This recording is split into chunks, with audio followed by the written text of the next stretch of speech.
શિયાળામાં સૌ કોઈ ખુશ હોય છે। ખેડૂતો રવિ સિઝનમાં સારી ઉપજથી આનંદિત થતા હોય છે, પરંતુ ગીર સોમનાથ જિલ્લામાં ખેડૂતોને રાતા પાણીએ રોવડાવ્યા છે માવઠાએ। તૈયાર પાક પર માવઠાનો માર એવો પડ્યો છે કે બધું જ બરબાદ થઈ ચૂક્યું છે। જુઓ ખેડૂતોની વેદના પર અમારો આ ખાસ અહેવાલ।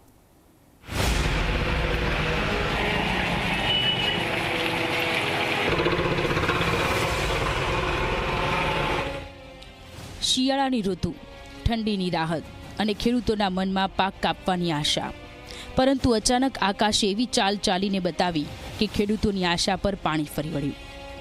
ગીર સોમનાથ જિલ્લો, સૂત્રાપાડા, કોડીનાર અને આસપાસના ગ્રામ્ય વિસ્તારોમાં કમોસમી વરસાદ તૂટી પડ્યો। 1 થી 1.5 ઇંચ જેટલો વરસાદ, પણ અસર એવી કે ખેડૂતોના મોઢામાં આવેલો કોળિયો છીનવી લીધો।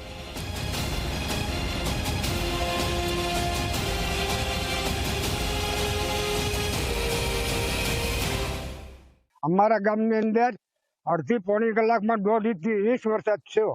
અટાણે કોઈમાં કટર હાલ એમ નથી કે નથી વધાય એમ, અને કોઈ સરકારને જો સહાય આપે તો ખેડૂત જીવતો થાય, બાકી હાથમાં રીપ કર્યા છે બસ ઉઠતો નથી।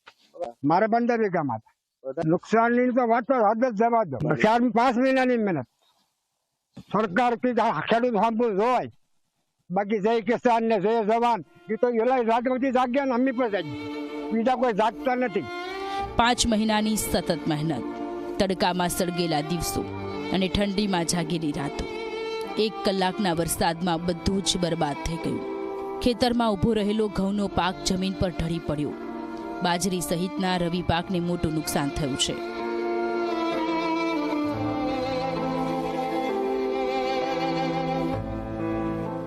હવે આ નુકસાન જે થયું છે, આપણે પેલા દિવાળી પાકમાં જે નુકસાન ગીર સોમનાથ જિલ્લામાં મગફળીમાં બહુ મોટા પાયે નુકસાન થઈ ગયું છે। પછી કાલે જે 1.5 ઇંચ વરસાદ પડી ગયો એ આ રવિ પાક માટે ખેડૂતોને કમર ભાંગી નાખી છે। ખેડૂતોને અટાણે બહુ મોટી સમસ્યા છે।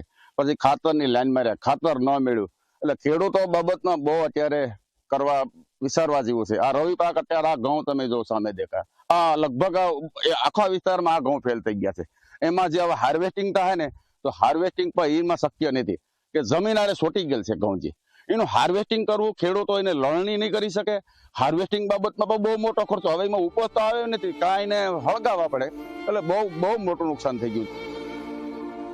ભુવાટીંબી અને આસપાસના ગામોમાં વિસ્તૃત પાક નુકસાનના દ્રશ્યો આજે આંખે આંસુ લાવી દે તેવા છે। ખેડૂતો કહી રહ્યા છે કે ઘઉંનો પાક તો લગભગ નિષ્ફળ ગયો છે। જે પાક કાપણી માટે તૈયાર હતું એ હવે કાપવા લાયક રહ્યું નથી। હાર્વેસ્ટિંગ કરવું અઘરું બની ગયું છે। નિષ્ફળ પાક દૂર કરવા માટે મજૂરીનો વધારાનો ખર્ચ ખેડૂતોના માથે આવી પડ્યો છે। માવઠાનો માર માત્ર ખેતર સુધી સીમિત રહ્યો નથી, કેસર કેરીના આંબાઓમાં પણ ભારે નુકસાન થયું છે। દિવાળીએ મગફળીમાં નુકસાન અને હવે રવિ પાકમાં પણ વરસાદે ખેડૂતોની કમર તોડી નાખી છે।